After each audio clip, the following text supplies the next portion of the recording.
जानवरों में गधा सबसे मूर्ख समझा जाता है। हम जब किसी आदमी को पहले दर्जे का बेवकूफ कहना चाहते हैं तो उसे गधा कहते हैं। गधा सचमुच बेवकूफ है या उसके सीधेपन, उसकी हानि रहित सहनशीलता ने उसे ये पदवी दे दी है, इसका निश्चय नहीं किया जा सकता। गायें सींग मारती हैं, ब्याही हुई गाय तो एकाएक सिंगनी का रूप धारण कर लेती है। कुत्ता भी बहुत गरीब जानवर है, लेकिन कभी कभी उसे भी क्रोध आ ही जाता है। लेकिन गधे को कभी क्रोध करते नहीं सुना, न देखा। जितना चाहे उस गरीब को मारो, चाहे जैसी खराब सड़ी हुई घास सामने डाल दो, उसके चेहरे पर कभी असंतोष का चिन्ह भी न दिखाई देगा। बैशाख में चाहे एक आध बार कुलेल कर लेता हो, पर हमने तो उसे कभी खुश होते नहीं देखा। उसके चेहरे पर दुख स्थायी रूप से छाया रहता है। सुख दुख, हानि लाभ किसी दशा में भी बदलते नहीं देखा। ऋषि मुनियों के जितने गुण हैं वो सभी उसमें हैं, पर आदमी उसे मूर्ख कहता है। सद्गुणों का इतना अनाचार कहीं नहीं देखा। शायद सीधापन संसार के लिए उपयुक्त नहीं है। बेचारे शराब नहीं पीते, 4 पैसे कुछ समय के लिए बचा कर रखते हैं, जी तोड़ काम करते हैं, किसी से लड़ाई झगड़ा नहीं करते, 4 बातें सुनकर गम खा जाते हैं, फिर भी बदमाश हैं। अगर वे ईंट का जवाब पत्थर से देना सीख जाते तो शायद सभ्य कहलाने लगते। लेकिन गधे का एक छोटा भाई और भी है, जो उससे कुछ ही कम गधा है, और वो है बैल। जिस अर्थ में हम गधा का प्रयोग करते हैं, कुछ उसी से मिलते जुलते अर्थ में बछिया के ताऊ का प्रयोग भी करते हैं। कुछ लोग बैल को शायद मूर्खों में सबसे बड़ा कहेंगे, मगर हमारा विचार ऐसा नहीं। बैल कभी कभी मारता भी है, कभी कभी अड़ियल बैल भी देखने में आता है, और भी कई प्रकार से वो अपना असंतोष प्रकट कर देता है। इसलिए उसका स्थान गधे से नीचा है। झूरी काछी के दोनों बैलों के नाम हैं हीरा और मोती। दोनों पछाई जाति के थे, देखने में सुंदर, काम में तत्पर, डील में ऊंचे। बहुत दिनों से साथ रहते रहते दोनों में भाईचारा हो गया था। दोनों आमने सामने या आसपास बैठे हुए एक दूसरे से मौन भाषा में विचार विनिमय करते थे। एक दूसरे के मन की बात कैसे समझ जाता था, हम नहीं कह सकते। अवश्य ही उनमें कोई ऐसी गुप्त शक्ति थी जिससे जीवों में श्रेष्ठता का दावा करने वाला मनुष्य वंचित है। दोनों एक दूसरे को चाट कर और सूंघ कर अपना प्रेम प्रकट करते। कभी कभी दोनों सींग भी मिला लिया करते थे, झगड़े के भाव से नहीं, केवल हास परिहास के भाव से, अपनेपन के भाव से। जैसे दोस्तों में निकटता होते ही हाथापाई होने लगती है। इसके बिना दोस्ती कुछ फुसफुसी, कुछ हल्की सी रहती है, जिस पर ज्यादा विश्वास नहीं किया जा सकता। जिस समय ये दोनों बैल हल या गाड़ी में जोत दिए जाते थे और गर्दनें हिला हिलाकर चलते, तो हर एक की यही चेष्टा होती थी कि ज्यादा बोझ मेरी ही गर्दन पर रहे। दिन भर के बाद दोपहर या संध्या को दोनों खुलते तो एक दूसरे को चाट चूट कर अपनी थकान मिटा लिया करते। नांद में खली भूसा पड़ जाने के बाद दोनों साथ उठते, साथ नांद में मुंह डालते और साथ ही बैठते थे। एक मुंह हटा लेता तो दूसरा भी हटा लेता था। संयोग की बात, झूरी ने एक बार गोई को ससुराल भेज दिया। बैलों को क्या मालूम वे क्यों भेजे जा रहे हैं। समझे, मालिक ने हमें बेच दिया। अपना यूं बेचा जाना उन्हें अच्छा लगा या बुरा, कौन जाने, पर झूरी के साले गया को घर तक गोई ले जाने में दांतों पसीना आ गया। पीछे से हाँकता तो दोनों दाएं बाएं भागते, पगहिया पकड़कर नीचे करके हुंकारते। अगर ईश्वर ने उन्हें वाणी दी होती तो झूरी से पूछते, तुम हम गरीबों को क्यों निकाल रहे हो? हमने तो तुम्हारी सेवा में कोई कसर नहीं उठा रखी। अगर इतनी मेहनत से काम न चलता था तो और काम लेते, हमें तो तुम्हारी सेवा में मर जाना स्वीकार था। हमने दाने चारे की शिकायत नहीं की। तुमने जो कुछ खिलाया वो सिर झुका कर खा लिया। फिर तुमने हमें इस अत्याचारी के हाथ क्यों बेच दिया?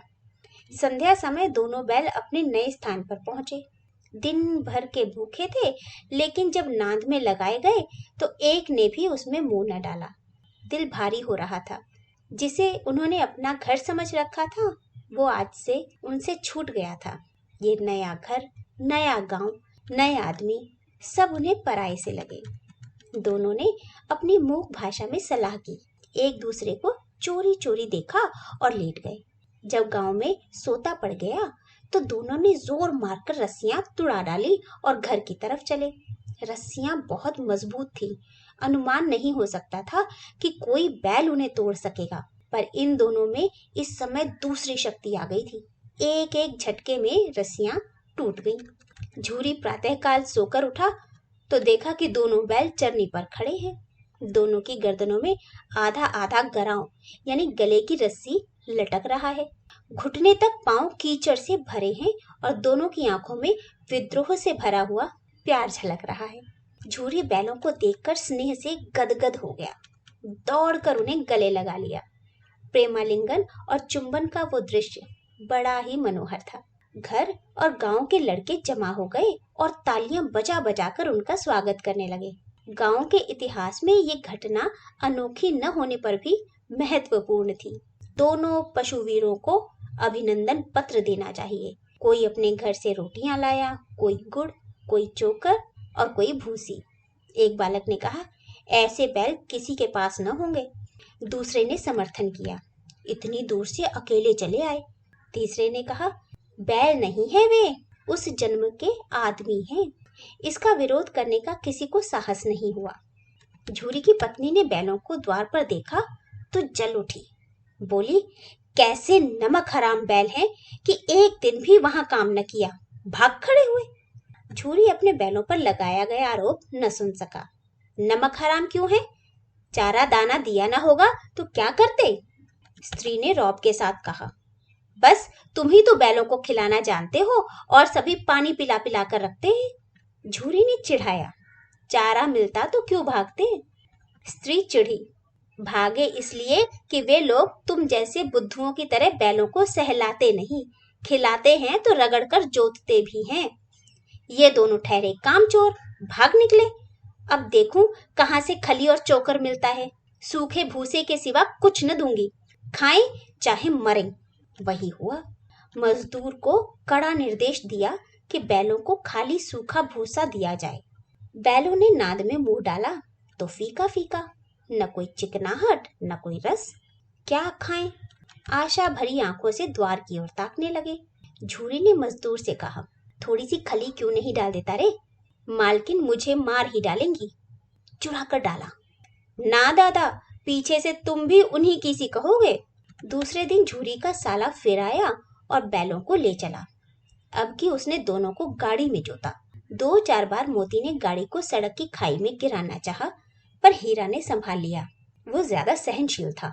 संध्या समय पर पहुंचकर उसने दोनों को मोटी रस्सियों में बांधा और कल की शरारत का मजा चखाया। फिर वही सूखा भूसा डाल दिया। अपने दोनों बैलों को खली चूनी सब कुछ दी। दोनों बैलों का ऐसा अपमान कभी न हुआ था। झूरी उन्हें फूल की छड़ी से भी न छूता था। उसकी टिटकार पर दोनों उड़ने लगते थे। यहाँ पर मार पड़ी। आहत सम्मान की पीड़ा तो थी ही, पर मिला सूखा भूसा। नांद की तरफ आंख तक न उठाई। दूसरे दिन गया ने बैलों को हल में जोता, पर इन दोनों ने जैसे पांव न उठाने की कसम खा ली थी। वो मारते मारते थक गया, पर दोनों ने पांव तक न उठाया। एक बार जब निर्दयी ने हीरा की नाक में खूब डंडे जमाए तो मोती का गुस्सा काबू से बाहर हो गया। हल लेकर भागा। हल, रस्सी, जुआ सब टूट टाट कर बराबर हो गया। गले में बड़ी बड़ी रस्सियां न होती तो दोनों पकड़ाई में न आते। हीरा ने मूक भाषा में कहा, भागना व्यर्थ है। मोती ने उसी भाषा में उत्तर दिया, तुम्हारी तो इसने जान ही ले ली थी, अब की बार मार पड़ेगी। पढ़ने दो, बैल का जन्म लिया है तो मार से कहाँ तक बचेंगे। गया 2 आदमियों के साथ दौड़ा आ रहा है, दोनों के हाथ में लाठियां हैं। मोती बोला, कहो तो दिखा दूं कुछ मजा मैं भी। लाठी लेकर आ रहा है। हीरा ने समझाया, नहीं भाई, खड़े हो जाओ, मुझे मारेगा तो मैं एक एक को गिरा दूंगा। नहीं, हमारी जाति का ये धर्म नहीं। मोती दिल में ऐंठ कर रह गया। गया आ पहुंचा और दोनों को पकड़कर ले चला। कुशल हुई कि उस वक्त मार पीट न की, नहीं मोती भी पलट पड़ता। उसके रंग ढंग देखकर सहम गया और उसके सहायक समझ गए कि इस वक्त टाला जाना ही उचित है। आज दोनों के सामने फिर वही सूखा भूसा लाया गया। दोनों चुपचाप खड़े रहे। घर के लोग भोजन करने लगे। उसी वक्त एक छोटी सी लड़की 2 रोटियां लेकर निकली और दोनों के मुंह में देकर चली गई। उस एक रोटी से इनकी भूख तो क्या शांत होती, पर दोनों के हृदय को मानो भोजन मिल गया। यहाँ भी किसी सज्जन का निवास है। लड़की भैरों की थी। उसकी माँ मर चुकी थी। सौतेली माँ उसे मारती थी, इसलिए इन बैलों से उसे इस प्रकार का अपनापन हो गया था। दोनों दिन भर जोते जाते, डंडे खाते, शाम को थान पर बांध दिए जाते और रात को वही बालिका उन्हें 2 रोटियां खिला जाती। प्रेम के इस प्रसाद की ये महिमा थी कि 2-2 गाल सूखा भूसा खाकर भी दोनों दुर्बल न होते थे, मगर दोनों की आंखों में रोम रोम में विद्रोह भरा हुआ था।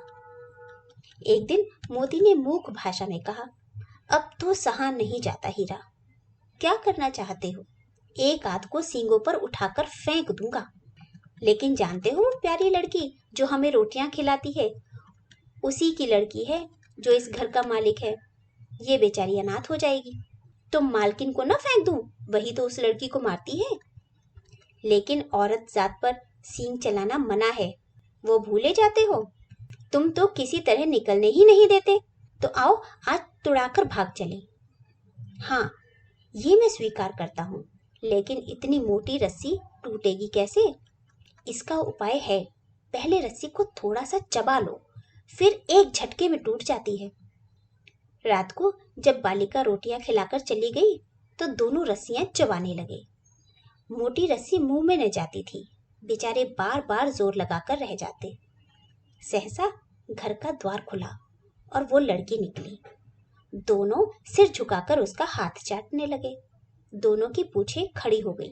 उसने उनके माथे सहलाए और बोली, खोले देती हूँ, चुपके से भाग जाओ, नहीं यहाँ के लोग मार डालेंगे। आज घर में सलाह हो रही है कि इनकी नाकों में नाथ डाल दिया जाए। उसने गराव खोल दिया, पर दोनों चुपचाप खड़े रहे। मोती ने अपनी भाषा में पूछा, अब चलते क्यों नहीं?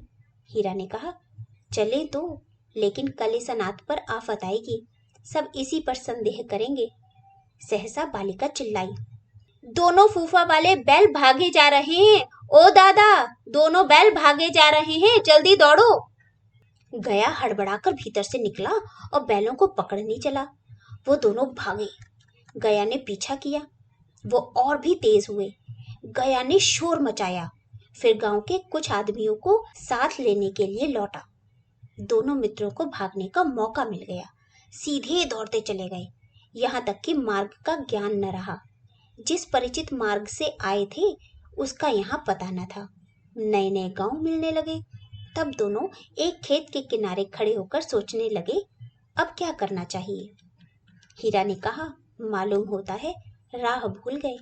तुम भी तो तेजी से भागे, वहीं उसे मार गिराना था। उसे मार गिराते तो दुनिया क्या कहती। वो अपना धर्म छोड़ दे, लेकिन हम अपना धर्म क्यों छोड़े? दोनों भूख से व्याकुल हो रहे थे। खेत में मटर खड़ी थी, चरने लगे। रह रहकर आहट ले लेते थे, कोई आता तो नहीं। जब पेट भर गया, दोनों ने आजादी का अनुभव किया तो मस्त होकर उछलने कूदने लगे। पहले दोनों ने डकार ली, फिर सींग मिलाए और एक दूसरे को ठेलने लगे। मोती ने हीरा को कई कदम पीछे हटा दिया, यहाँ तक कि वो खाई में गिर गया। तब उसे भी क्रोध आया, संभल कर उठा और फिर मोती से भिड़ गया। मोती ने देखा खेल में झगड़ा हुआ चाहता है तो किनारे हट गए। अरे ये क्या, कोई सांड डौंकता हुआ आ रहा है। हाँ, सांड ही है। वो सामने आ पहुंचा। दोनों मित्र बगले झांक रहे हैं। सांड पूरा हाथी है, उससे भिड़ना जान से हाथ धोना है। लेकिन न भिड़ने पर तो जान बचती नहीं नजर आती। इन्हीं की तरफ आ रहा है। कितनी भयंकर सूरत है। मोती ने मूक भाषा में कहा, बुरे फंसे, जान कैसे बचेगी, कोई उपाय सोचो। हीरा ने चिंतित स्वर में कहा, अपने घमंड में भूला हुआ है, आरजू विनती न सुनेगा। भाग क्यों न चलें? भागना कायरता है। तो फिर यहीं मरो, बंदा तो 9 2 11 होता है। और जो दौड़ाए, तो फिर कोई उपाय सोचो जल्द। उपाय यही है कि उस पर दोनों प्राणी एक साथ चोट करें। मैं आगे से दौड़ाता हूँ, तुम पीछे से दौड़ाओ। दोहरी मार पड़ेगी तो भाग खड़ा होगा। जो ही मेरी ओर झपटे, तुम बगल से उसके पेट में सींग घुसा देना। जान को खतरा है, पर दूसरा उपाय नहीं है। दोनों मित्र जान हथेलियों पर लेकर लपके। सांड को कभी संगठित शत्रुओं से लड़ने का अनुभव न था। वह तो शत्रु से मल्ल युद्ध करने का आदी था। ज्यों ही हीरा पर झपटा, मोती ने पीछे से दौड़ाया। सांड उसकी तरफ मुड़ा तो हीरा ने दौड़ाया। सांड चाहता था कि एक एक करके दोनों को गिरा ले, पर ये दोनों चतुर थे, उसे ये अवसर न देते थे। एक बार सांड क्रोध में भरकर हीरा का अंत कर देने के लिए चला कि मोती ने बगल से आकर उसके पेट में सींग भोंक दिया। सांड क्रोध में आकर पीछे फिरा तो हीरा ने दूसरी ओर से सींग चुभो दिया। आखिर बेचारा घायल होकर भागा और दोनों ने दूर तक पीछा किया, यहाँ तक कि सांड बेदम होकर गिर पड़ा। तब दोनों ने उसे छोड़ दिया। दोनों मित्र विजय के नशे में झूमते चले जा रहे थे। मोती ने अपनी संकेतों की भाषा में कहा, मेरा जी चाहता था कि बच्चा को मार ही डालूं। हीरा ने विरोध किया, गिरे हुए शत्रु पर सींग नहीं चलाना चाहिए। ये सब ढोंग है, बैरी को ऐसा मारना चाहिए कि फिर न उठे। अब कैसे पहुंचेंगे ये सोचो, पहले कुछ खा लें तब सोचें। सामने मटर का खेत था ही, मोती उसमें घुस गया। हीरा मना करता रहा, पर उसने एक न सुनी। अभी 2-4 ही ग्रास खाए थे कि 2 आदमी लाठियां लिए दौड़ पड़े और दोनों मित्रों को घेर लिया। हीरा मेड़ पर था, निकल गया। मोती सींचे हुए खेत में था, उसके खुर कीचड़ में धंसने लगे, भाग न सका, पकड़ लिया गया। हीरा ने देखा संगी संकट में है, लौट पड़ा। फंसेंगे तो दोनों फंसेंगे। रखवालों ने उसे भी पकड़ लिया। प्रातःकाल दोनों मित्र कांजी हाउस में बंद कर दिए गए। दोनों मित्रों को जीवन में पहली बार ऐसा मौका आया कि सारा दिन बीत गया और खाने को एक तिनका भी न मिला। समझ में ही न आता था ये कैसा स्वामी है, इससे तो गया फिर भी अच्छा था। वहां कई भैंसें थीं, कई बकरियां, कई घोड़े, कई गधे, पर किसी के सामने चारा न था। सब जमीन पर मुर्दे की तरह पड़े थे। कई तो इतने कमजोर हो गए थे कि खड़े भी न हो सकते थे। सारा दिन दोनों मित्र फाटक की ओर टकटकी लगाए ताकते रहे, पर कोई चारा लेकर आता न दिखाई दिया। तब दोनों ने दीवार की नमकीन मिट्टी चाटनी शुरू की, पर इससे क्या संतोष होगा। रात को भी कुछ भोजन न मिला तो हीरा के दिल में विरोध की ज्वाला दहक उठी। मोती से बोला, अब तो नहीं रहा जाता मोती। मोती ने सिर लटकाए हुए जवाब दिया, मुझे तो मालूम होता है प्राण निकल रहे हैं। इतनी जल्दी हिम्मत न हारो भाई, यहाँ से भागने का कोई उपाय निकालना चाहिए। आओ दीवार तोड़ डालें, मुझसे तो अब कुछ न होगा। बस इसी बूते पर अकड़ते थे, सारी अकड़ निकल गई।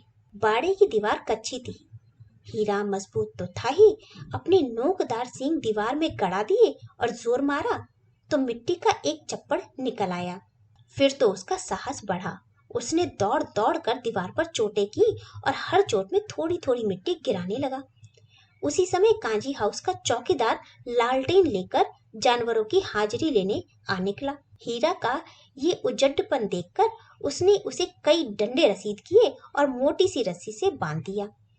मोती ने पड़े पड़े कहा, आखिर मार खाई, क्या मिला? अपने बूते पर जोर तो मार लिया, ऐसा जोर मारना किस काम का कि और बंधन में पड़ जाए। ऐसा जोर मारना किस काम का कि और बंधन में पड़ गए। जोर तो मारता ही जाऊंगा, चाहे कितने बंधन पड़ते जाएं। जान से हाथ धोना पड़ेगा, कुछ परवाह नहीं, यूं भी तो मरना ही है। सोचो, दीवार खुद जाती तो कितनी जानें बच जाती। इतने भाई यहाँ बंद हैं, किसी की देह में जान नहीं है। 2-4 दिन और यही हाल रहा तो सब मर जाएंगे। हाँ, ये बात तो है। अच्छा तो लो, फिर मैं भी जोर लगाता हूँ। मोती ने भी दीवार में उसी जगह सींग मारा। थोड़ी सी मिट्टी गिरी और हिम्मत बढ़ी। फिर तो वही दीवार में सींग लगाकर इस तरह जोर करने लगा मानो किसी विरोधी से लड़ रहा है। आखिर 2 घंटे की कोशिश के बाद दीवार ऊपर से लगभग 1 हाथ गिर गई। उसने दूनी शक्ति से धक्का मारा तो दीवार आधी गिर पड़ी। दीवार का गिरना था कि अधमरे से पड़े हुए सभी जानवर चेत उठे। तीनों घोड़ियां सरपट भाग निकली, फिर बकरियां निकली, उसके बाद भैंसें भी खिसक गईं। पर गधे अभी तक ज्यों के त्यों खड़े थे। हीरा ने पूछा, तुम क्यों नहीं भाग जाते? एक गधे ने कहा, जो कहीं फिर पकड़ लिए जाएं। तो क्या हर्ष है, अभी तो भागने का अवसर है। हमें तो डर लगता है, हम यहीं पड़े रहेंगे। आधी रात से ऊपर जा चुकी थी। दोनों गधे अभी तक खड़े सोच रहे थे, भागे या न भागे। और मोती अपने मित्र की रस्सी तोड़ने में लगा हुआ था। जब वो हार गया तो हीरा ने कहा, तुम जाओ, मुझे यहीं पड़ा रहने दो, शायद कहीं भेंट हो जाए। मोती ने आंखों में आंसू लाकर कहा, तुम मुझे इतना स्वार्थी समझते हो हीरा? हम और तुम इतने दिनों एक साथ रहे, आज तुम मुसीबत में पड़ गए तो मैं तुम्हें छोड़कर अलग हो जाऊं? हीरा ने कहा, बहुत मार पड़ेगी, लोग समझ जाएंगे कि तुम्हारी शरारत है। मोती गर्व से बोला, जिस अपराध के लिए तुम्हें गले में बंधन पड़ा, उसके लिए अगर मुझ पर मार पड़े तो क्या चिंता।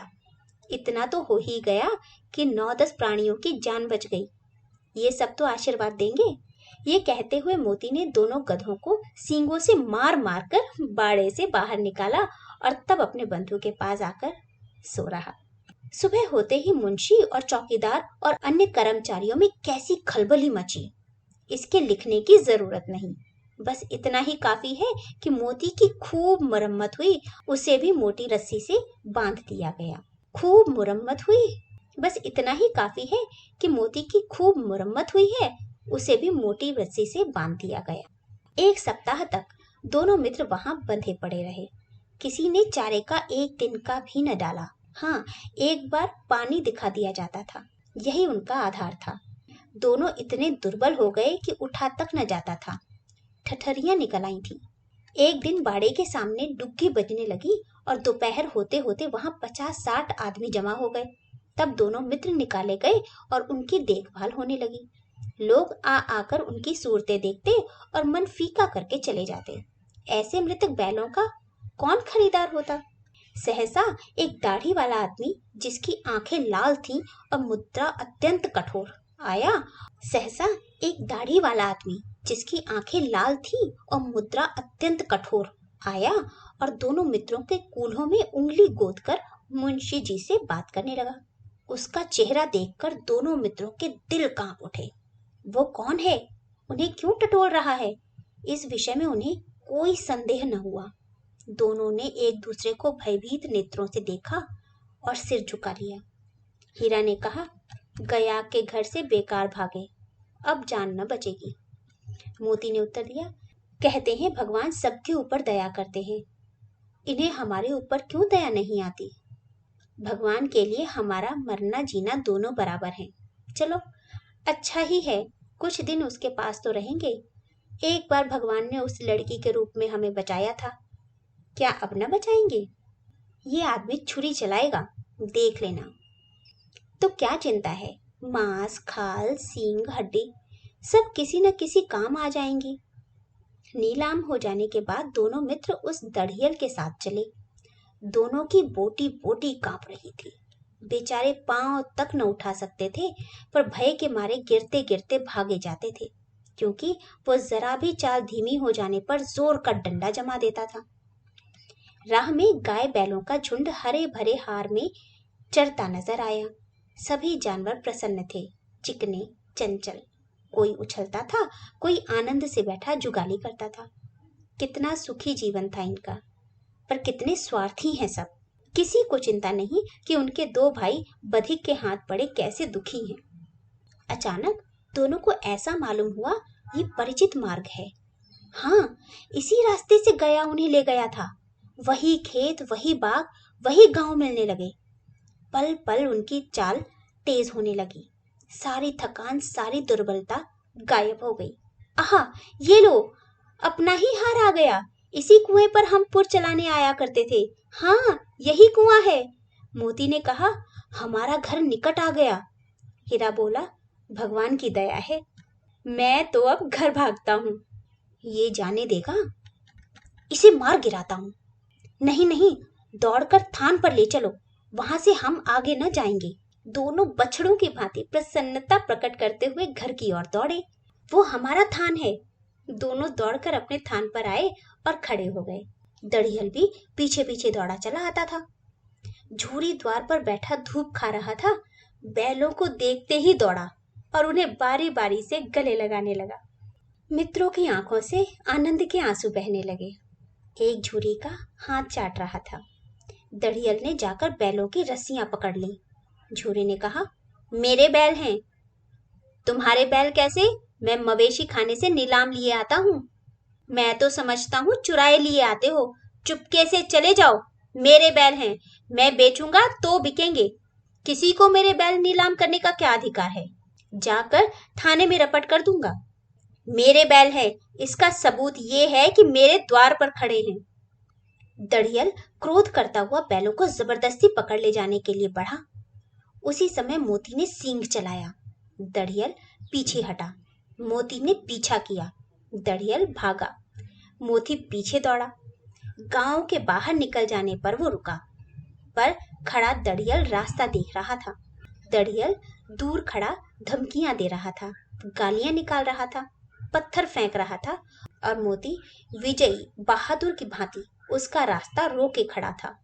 गांव के लोग तमाशा देखते थे और हंसते थे। जब दड़ियल हार कर चला गया तो मोती अकड़ता हुआ लौटा। हीरा ने कहा, मैं डर रहा था कि कहीं तुम गुस्से में आकर मार न बैठो। अगर वो मुझे पकड़ता तो मैं बिना मारे न छोड़ता। अब ना आएगा। आएगा तो दूर ही से खबर लूंगा, देखूं कैसे ले जाता है। जो गोली मरवा दे, मर जाऊंगा, उसके काम ना आऊंगा। हमारी जान को कोई जान ही नहीं समझता, इसलिए कि हम इतने सीधे होते हैं। जरा देर में नांद में खली, भूसा, चोकर, दाना भर दिया गया और दोनों मित्र खाने लगे। झूरी खड़ा दोनों को सहला रहा था और 20 लड़के तमाशा देख रहे थे। सारे गांव में उत्साह सा मालूम होता था। उसी समय मालकिन ने आके दोनों के माथे चूम लिए।